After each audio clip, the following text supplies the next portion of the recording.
Good morning, church. It's a beautiful day. It's a beautiful day. It's wonderful to see everybody's faces here this morning, and the rest of you too, but your faces are particular. We have a couple quick announcements this morning. The Stewardship Committee reports that we have only one more week. Oh, I thought it was ending today. We want to end the stewardship campaign today.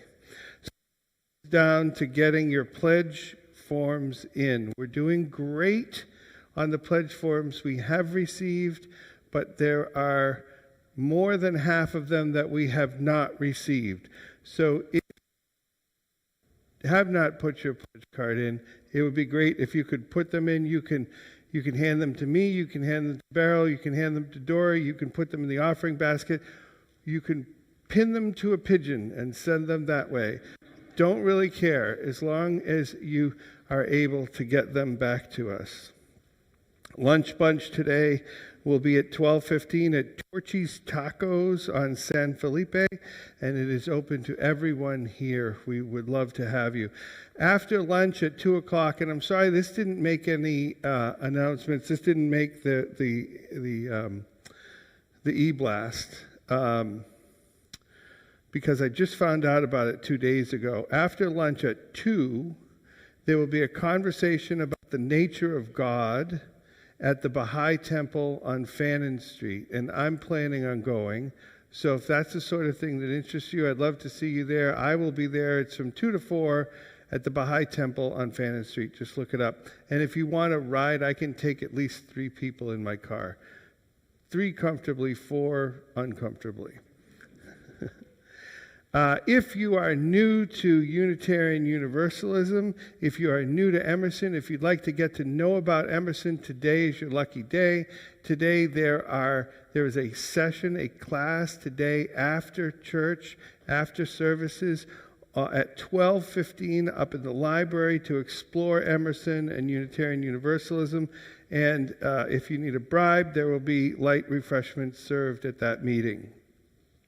And as always, after our services, please feel free to join us in the gathering space outside for coffee and conversation. For everybody who's joining us electronically through the interweb thingy, we welcome you. We're very happy you're here with us this morning. And our own Marilyn Rambo will be sponsoring a Zoom coffee hour, the instructions for which are on your screen, and they were also in the newsletter in the e-blast that you got this week. So we hope to see all of you at one of the coffee hours and through the week to come.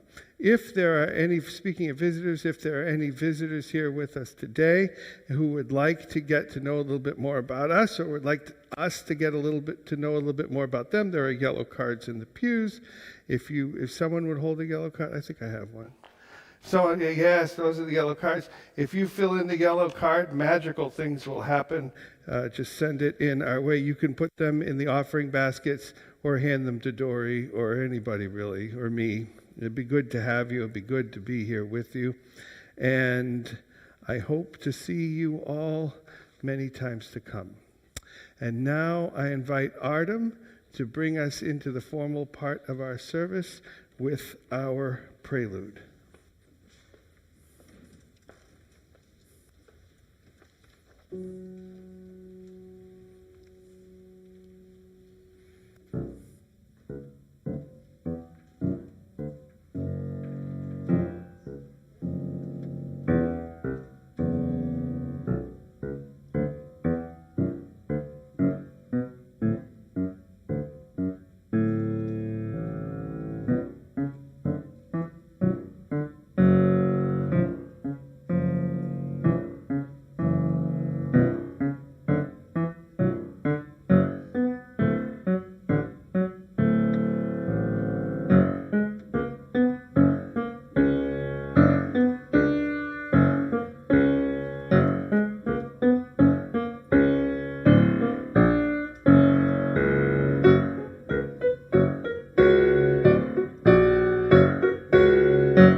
Good morning. Good morning.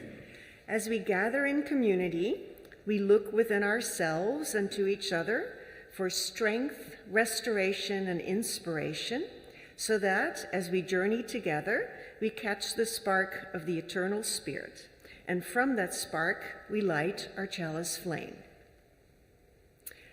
Lighting the chalice flame symbolizes to all that the spirit of our congregation is strong and that our will to transform ourselves and the world is also strong. We light the flame with gratitude. We light the flame in memory of all of those who have gone before, in honor of all who are here now, and with joy for all who are yet to come. As we light our chalice flame here in the sanctuary, I invite those of you joining us from home to light a candle or chalice of your own. This morning, and for the month of October, our reading comes from American neo-pagan feminist author Starhawk, who was born in Minnesota in 1951.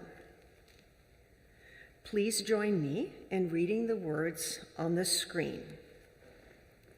Community means strength that joins our strength to do the work that needs to be done.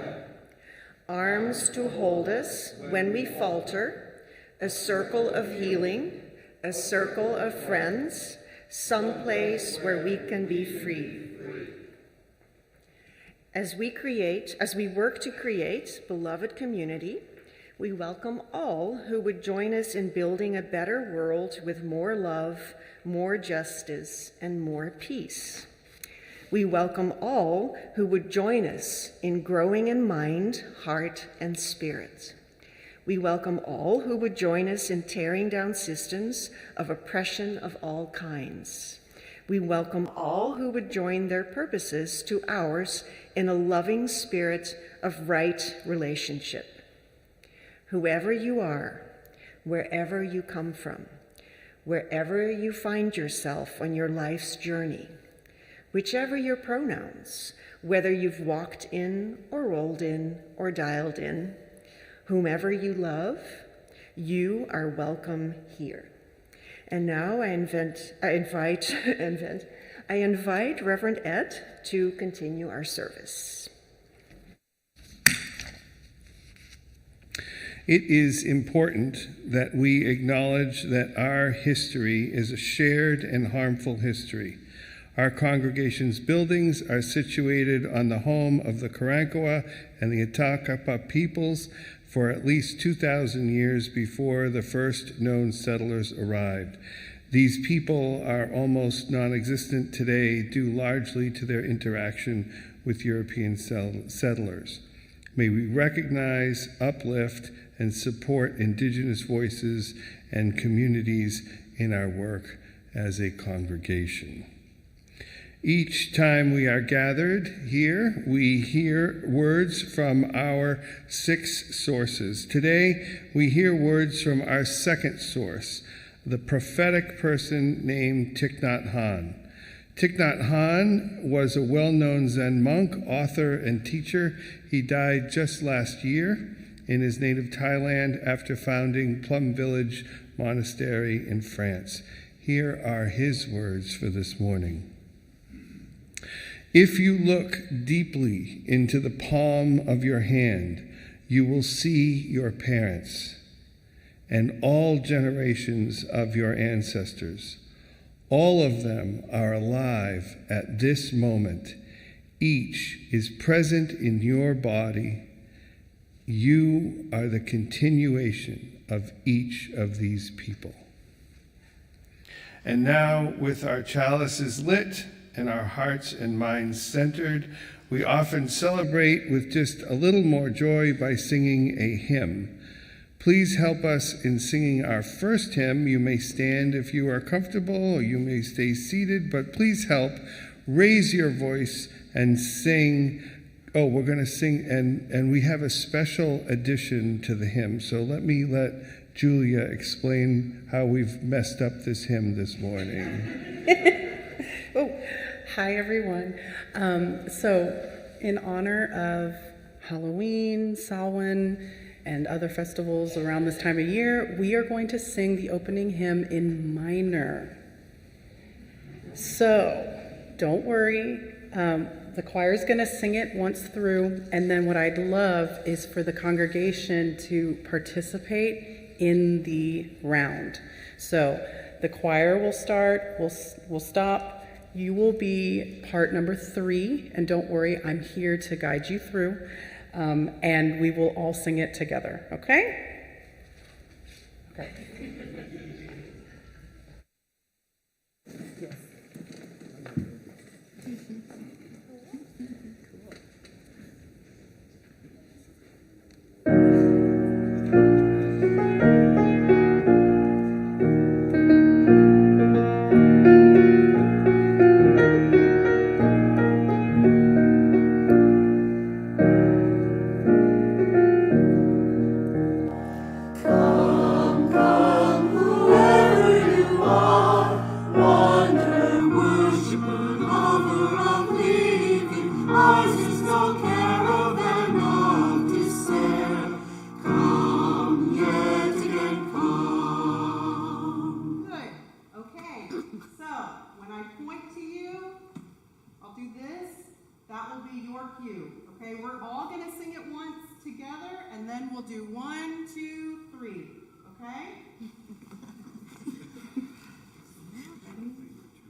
It worked.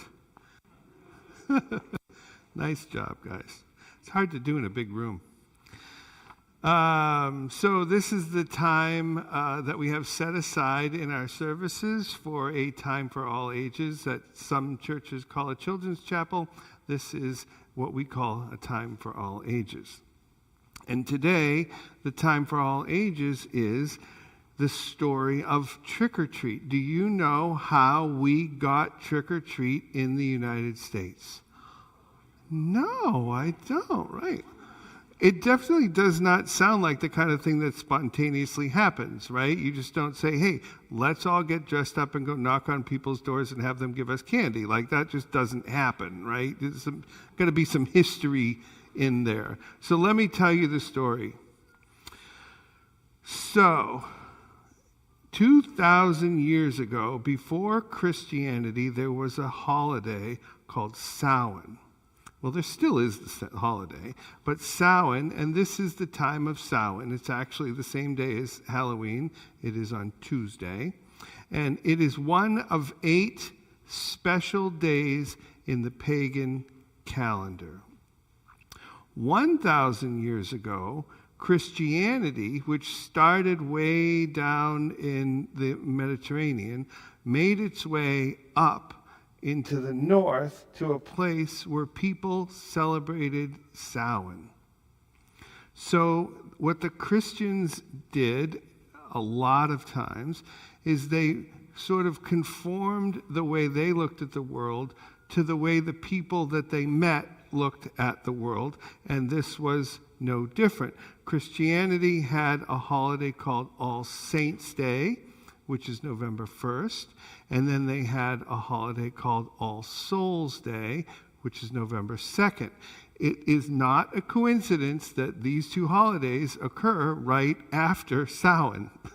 They put them there on purpose because it made sense, because these people that they met were already celebrating kind of the same thing right about this time of year. All Saints' Day in ancient English was called All Hallows, hallow being the Saxon word for holy or a saint. So the Middle English word was All Hallowmesse, meaning All Saints' Day. That's how we had All Hallowmesse. So nothing happened for about 500 years, and about 500 years in England and Ireland during All Saints' Day and All Souls' Day, especially in Ireland, poor people would visit the houses of wealthier people and receive little cakes called soul cakes in exchange for a promise to pray for the souls of the people in the house, especially to pray for the souls of the ancestors, the people who have died, who used to live in the house, and the family of the wealthier people who had the cakes. So they gave out these cakes in exchange for prayers. I don't know about that, but that's what they did. That tradition became known as souling, because you're going to pray for everybody's soul. Over time, it became something that just children did. Originally, it was something that all poor people did. Eventually, it became something that just children did. Now, about 200 years ago, there was an invention called the jack-o'-lantern. You've heard of a jack-o'-lantern, right? A carved pumpkin with a candle in it. Well, today we use pumpkins, but in the old days, they used turnips and potatoes. They would carve them out, and they actually used them as lanterns. And they used them to scare away a spirit they called Stingy Jack. Stingy Jack was a spirit, who had tricked the devil. You catching on here? Had tricked the devil and was forced to roam around the earth with only burning coal in a turnip to light his way. Irish immigrants came to America in mass 150 years ago, and guess what they brought with them? Turnips with burning coal in them, called jack-o'-lanterns. And that's how we got jack-o'-lanterns. And then about 70 years ago, thanks to American ingenuity and American marketing, that's when we decided to all start wearing costumes to carry around our jack-o'-lanterns to go get our treats, which had over time morphed into candy. So that's how we got trick-or-treating in America. Totally planned it exactly that way. And that's how Halloween and trick-or-treating became what they are in America.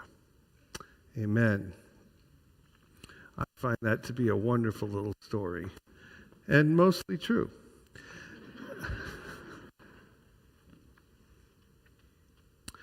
And now I invite the choir. The choir is going to sing us another song.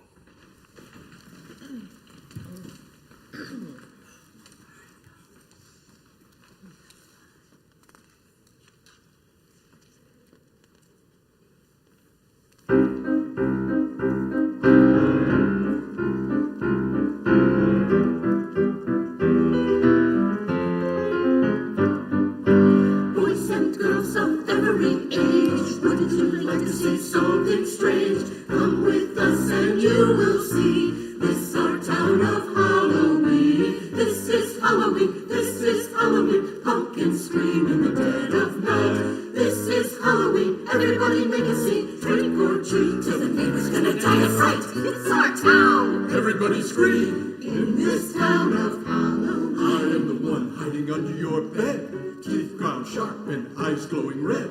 I am the one hiding under your stairs, spinners like snakes and spiders in my hair. This is Halloween, this is Halloween, Halloween, Halloween, Halloween, Halloween. In this town we call home, everyone hail to the pumpkin song. In this town, don't we love it now? Everybody's waiting for the next surprise. Round that corner, man, hiding in the trash can. Something's waiting now to pounce and make you scream. This is Halloween, red and black and smiling green. Aren't you scared? Well, that's just fine. Say it once, say it twice. Take a chance and roll the dice. Ride with the moon in the dead of night. Everybody scream, everybody scream. In our town of Halloween. I am the clown with a tearaway face, here in a flash and gone without a trace. I am the who, and you call who's there? I am the wind blowing through your hair. I am the shadow on the moon at night, filling your dreams to the brim with fright. This is Halloween, this is Halloween, Halloween, Halloween, Halloween, Halloween, Halloween, Halloween. Tender lumplings everywhere, life's no fun without a good scare. That's our job, but we're not mean, in our town of Halloween. In this town, don't we love it now? Everyone's waiting for the next surprise. Skeleton Jack might catch you in the back and scream like a banshee, make you jump out of your skin. This is Halloween, everybody scream! Please make way for a very special guy. Our man Jack is king of the pumpkin patch. Everyone hail to the pumpkin king now. This is Halloween, this is Halloween, Halloween, Halloween, Halloween, Halloween. In this town we call home, everyone hail to the pumpkin song. La la la la la la la la la la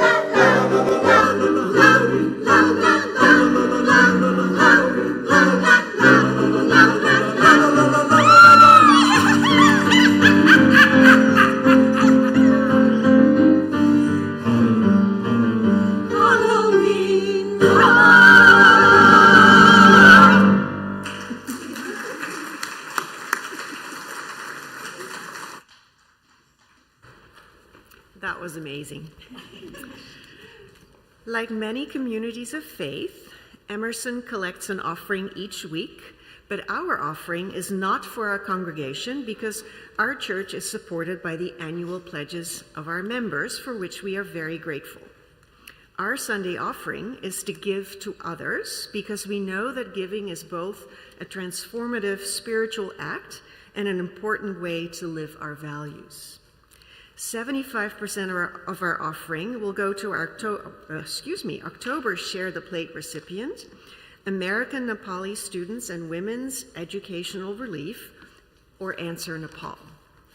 Answer Nepal funds education in middle, high school, and university for motivated and promising students from impoverished and low-caste families in Nepal.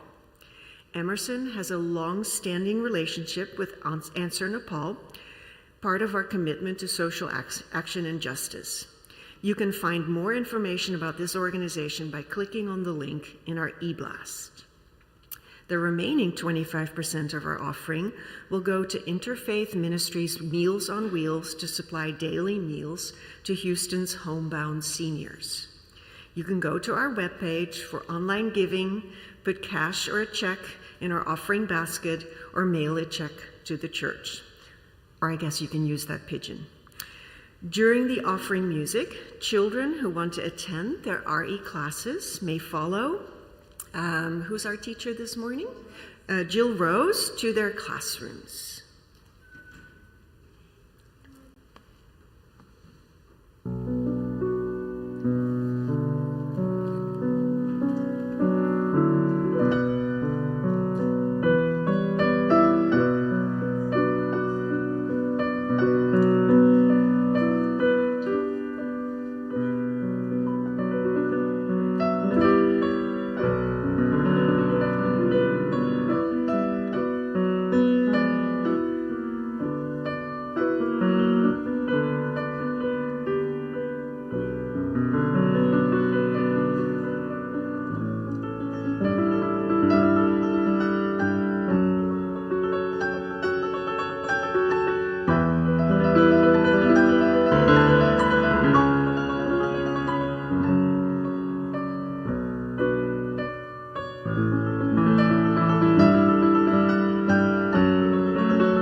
Today is a special day in this congregation. It's Halloween weekend, if you hadn't picked up on that already. These words that I'm going to read for you today were written by Rachel Melcher, who was the president of the congregation I served in Palm Beach, Florida. She delivered these words in a service much like this one, and I love them. So I called her this week and said, can I just blatantly plagiarize? I'm not even plagiarizing, I'm just reading every word she said. They're beautiful. It is Halloween weekend. Neo-pagans call Halloween, which will happen on Tuesday, Samhain. Samhain, observed every day, every year on October 31st, is one of the 8 sacred holidays or Sabbats celebrated on the annual ritual calendar we call the Wheel of the Year. It is our last of 3 harvest holidays, a time when we recognize that life is changing around us, and those who've gone before us are close enough to spend time with. Samhain is an old Celtic festival. It is a name believed to translate into summer's end, a deadline in Western European climates to get the harvest in before it frosts. A time for those with animals to make some judgment calls to cull the herd, to slaughter the animals necessary to both prepare and store the food for winter, as well as to ensure the survival of the rest of the herd, as there was often not enough hay harvested to feed them all through the upcoming time of scarcity. It was a time for our human kin when death was present, necessary, and looming ever larger as winter approached. Neo-paganism is a relatively new religious tradition that reaches back into old practices, that seeks to explore the earth-aware, seasonal existence that the majority of our ancestors lived, and that honors the wisdom that intimate connection with the earth provides us. There is wisdom to be found in following the rhythms of the natural world around us. Practical wisdom. If you want to start a small heritage farm and grow your own food, but also spiritual wisdom, even if you don't. Most of our ancestors, for almost all of human history, depended on the environment around them for their very lives. What we have sitting here, lost touch with. In our modern world, we are blessed with year-round strawberries in the grocery store, climate-controlled indoor environments, food banks, safe and fast air and road transport, endless water out of the tap, and high-tech hospitals. Our children will not starve or freeze in their beds overnight. We did not have to spend the sunlit days of summer harvesting what the community will need to see it through the dark cold of winter. We are not at the mercy of the weather. We are not measuring how much wood is in the woodpile, nor are we measuring how long it will last. And living here in the Sun Belt, the very talk of winter can sound distant and unrelatable. We can spend January on the beach. In the safety and comfort of this modern world bounty, though, we are often disconnected.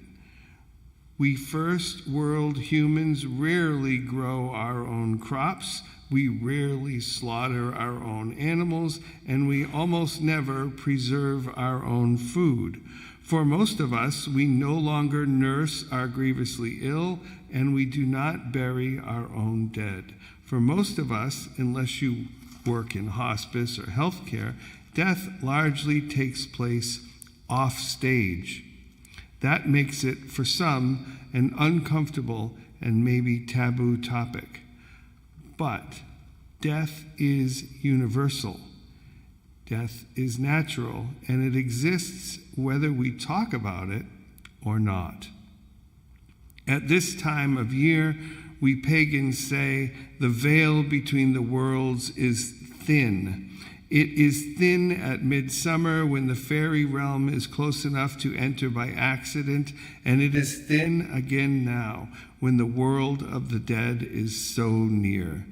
Ancestral reverence is a vital part of neo-pagan practice, and Samhain is the height of that impulse, when we lay a place at the table for our dead, leave our candles lit in their memory, and visit with them for a while.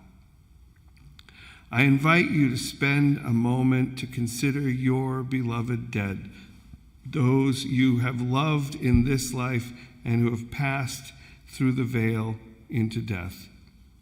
Each week, we take time in our service to sit in quiet contemplation. In a moment, we will have a short period of peaceful silence and meditation. This week, in honor of the season of Samhain, of death and remembrance, I also invite you to stop and light a candle or reflect for a moment on our ancestors' table here in front of us. For those of you on Facebook, you are encouraged to light a candle at home or in your mind's eye. Among our ancestors, there is knowledge, there is care, and there is perspective. There are, as we've heard this morning, as close as the lines on your hand.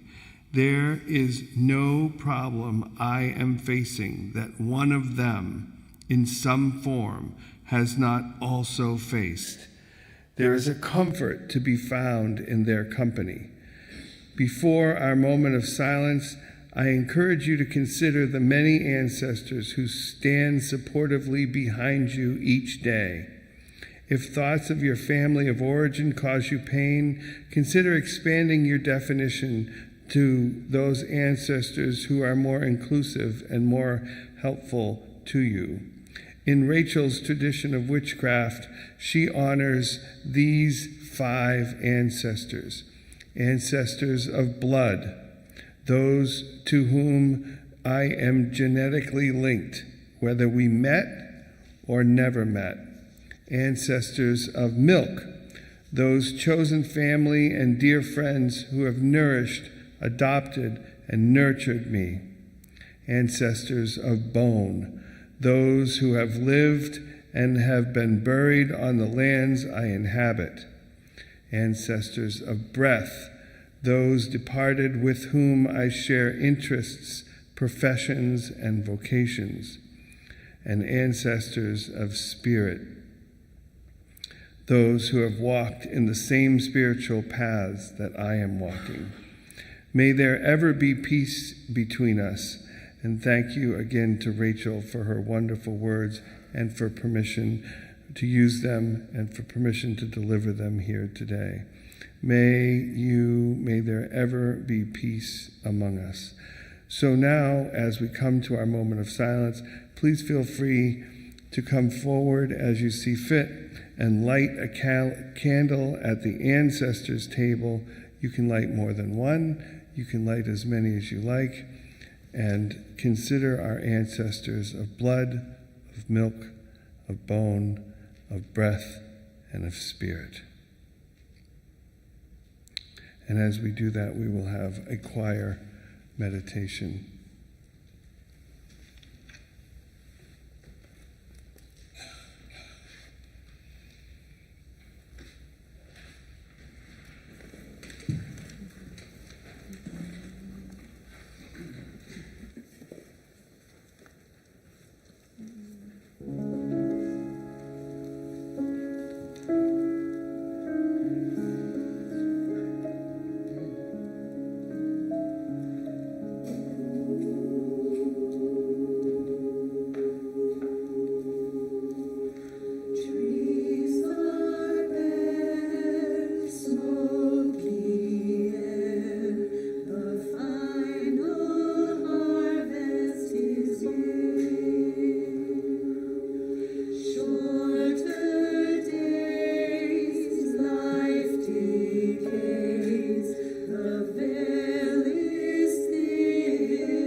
Thank you for participating in that beautiful ceremony.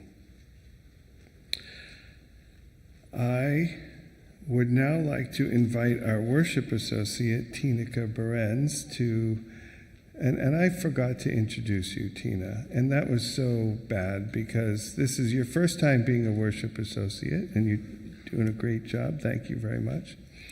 Tineke is now going to deliver a testimonial for the Stewardship Committee. So, good morning again.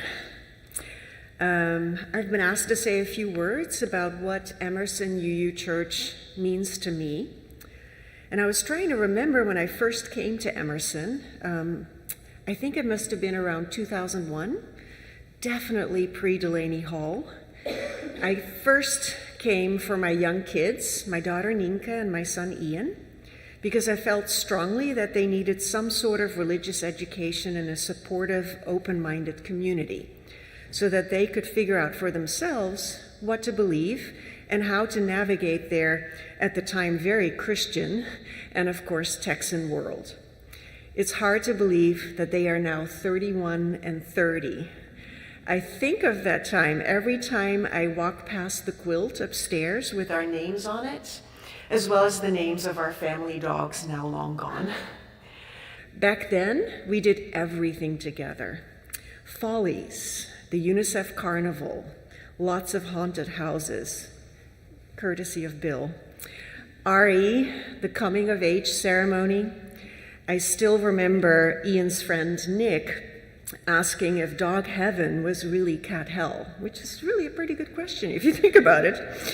Then there was OWL, retreats where we watched Napoleon Dynamite on a white shower curtain outdoors, which prompted my son to ask, "So Mom, what's the point of this movie?" And we had to tell him there really wasn't one. Delicious spaghetti dinners cooked and served by the kids, family poker night, lock-ins in Westwood Hall.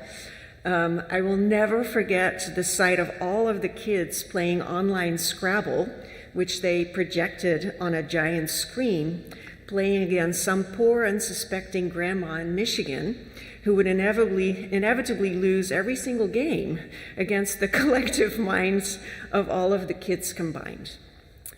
I ended up leaving Emerson around 2009 for reasons that had nothing to do with Emerson. Big mistake. So, in April 2022, I returned to home, sweet home, Emerson. And I was welcomed back with open arms by all. And after the worst of the pandemic, it was so great to see all of those new as well as familiar faces. And this time, I came for myself. Somehow, it did not take long before I found myself helping out with multiple projects. You know who you are, Miss Beryl over there, and Dory and Jill and everybody else. And of course, I'm also a very eager participant in Craig and Patty's drum circle on my very own and brand new doumbek, which I had never even heard of. It's a kind of drum before that I met Craig. So much fun, incredibly zen. I highly recommend it. As many of you know, life has not always been very kind to me and my kids, and it continues to be a major, major challenge at times. And on top of that, we all live in uncertain times with bad stuff and going on all around the world. It seems like more sadness than anyone can bear. But I can bear it. And I can even feel joy because of you, beloved Emersonians, you help me carry life's burdens. And in return, I hope I can help you carry yours. It's been such a joy and a privilege to know you. Each Emersonian is unique, and we all bring such unique and interesting things to the table. On any given Sunday, I might find myself in a pew next to a Buddhist, a humanist, an atheist, an agnostic, a Christian, a pagan, or maybe someone with a Jewish background. We might not agree on many things, and yet, somehow, we are one. We are committed to this church and to each other. The words that come to mind are mutual respect, curiosity, growth, support, and hope. Hope for ourselves, for our community, for the earth, for the future. Thank you to those who have already sent in their pledge and to those who will do so soon. I'm hearing that has to be today. Of all the things we could spend our hard-earned money on, this is such a worthwhile investment into what is truly a community of faith and action. We are growing in mind and spirit, and, if I may say so, hopefully in warm bodies as well, in this sanctuary. To those who are visiting, welcome. I really hope you will come back. And to those joining us online, thank you. I have to say, though, in my experience, there's nothing like coming in person on a regular basis so that you can truly connect and reconnect to one another. So if you are able, I hope you'll consider to come in person next time. And I really hope, I would love to see you. I, for one, will definitely be here. Thank you.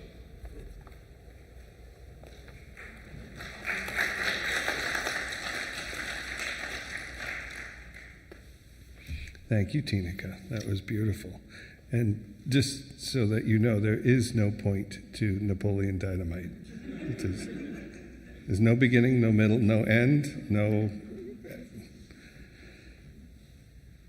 The words for our second reading today come from the Reverend Robert Fulghum. Robert Fulghum is an American author and Unitarian Universalist minister. He was born in June of 1937, and he served our association in 2 congregations in Washington from 1964 through 1985.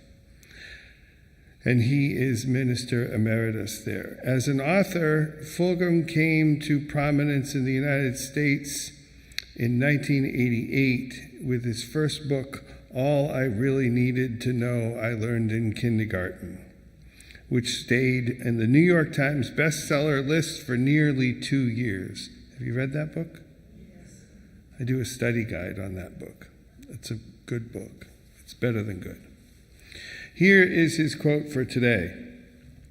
There was a famous French criminologist named Émile Locard, and 70 years ago, he came up with something called Locard's exchange principle. It says something to the effect that any person passing through a room will unknowingly deposit something there and take something away. Modern technology proves it. Dandruff, a hair, a fingerprint, things like that remain.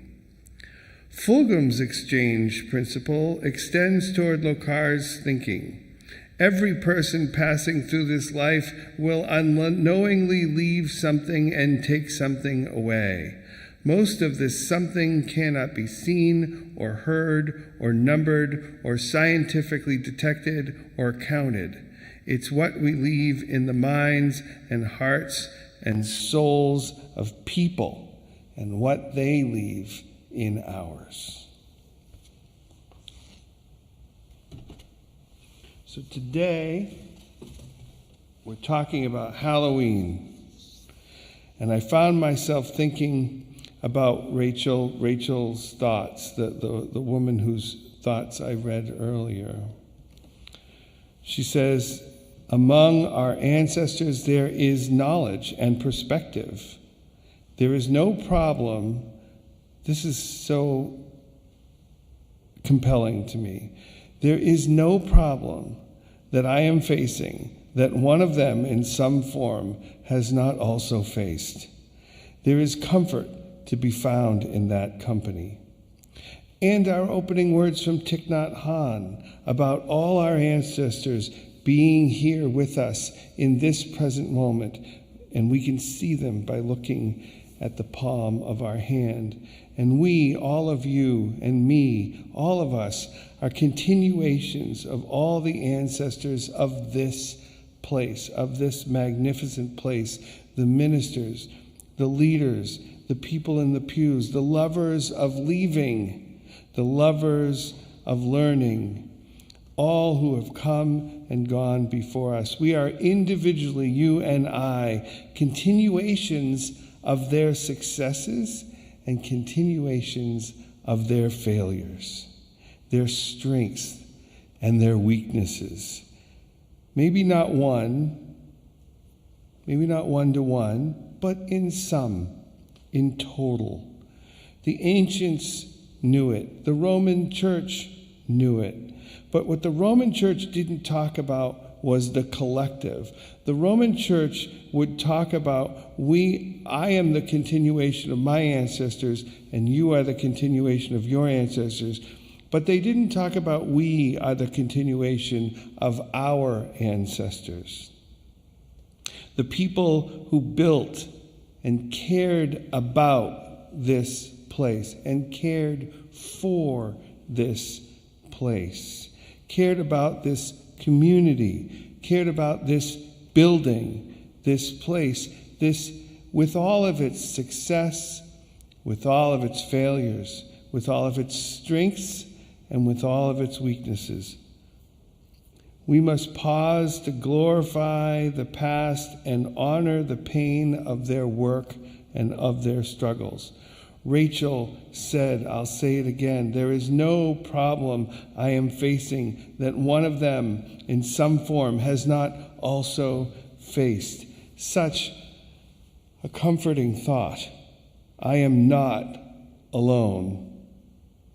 We are not alone. They will look, I find this, who is these they, right? As we continue this place, as we continue the success of this place, as we continue the love of this place, people will come after us. And those people will look into the palm of their hands and see, just as we have seen, they will look into their palms and they will see their ancestors. They will see us. One of my ancestors is, to this day, considered one of the greatest prime ministers in Canadian history, Sir Wilfrid Laurier. But when I think of my ancestors, I think of my uncles and my aunts and my parents. I think of my Uncle Al's goofy story about the ball being stuck on the end of the baseball bat. I think about playing cards with my uncles and my aunts and my grandparents. What hits the history books is not the cool stuff, is not the important stuff. It's the stuff that's easiest for historians to write about. But the important stuff, the cool stuff, is Uncle Al's goofy story and playing cards and being with people and being at the cookouts. We are, right now, you and I, someone's ancestors. We just don't know it yet, and neither do they. Let this church serve, and let us serve as a healthy bridge between the table, this table right here, and tables like it in churches like this one for generations to come. I will not be Sir Wilfrid Laurier. I will probably not be Prime Minister of Canada. Just guessing. But that's okay, because I'm going to be too busy being me to be Sir Wilfrid Laurier. Because all those one day who call me an ancestor need me to be me. And they need you to be you. Why? Because they already have a Wilfrid Laurier, but they don't have a me, and they don't have a you. So my prayer for us this morning is that we may be the best ancestors we are capable of being. May we be the best continuations of our ancestors with all of their successes and with all of their failures, with all of their strengths and all of their weaknesses, with all of our strengths and all of our weaknesses. May we find strength from each other to build that bridge between us and those who will call us ancestors. And may it be so. Amen.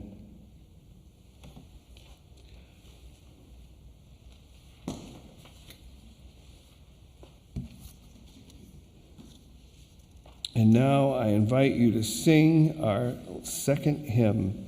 You may stand if you feel comfortable, or you may sit, but please help us sing for all the saints, and which is hymn number 103, and it is in the gray hymnal.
We live in struggle, they in glory shine, yet all are one in thee, for all are thine. Alleluia, alleluia. And when the strife is fierce, the conflict long, steals on me the distant triumph song. And hearts are brave again, and hearts are strong. Alleluia, alleluia.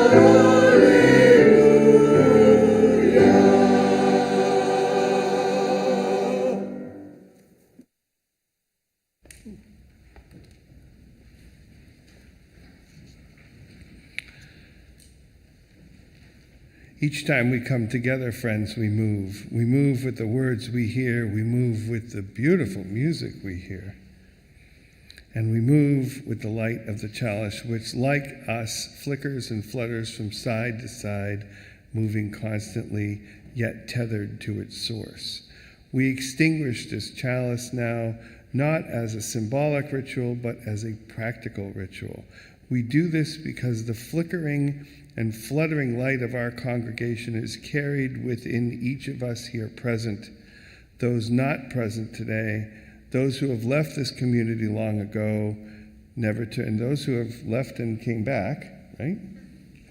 And those who have yet to arrive.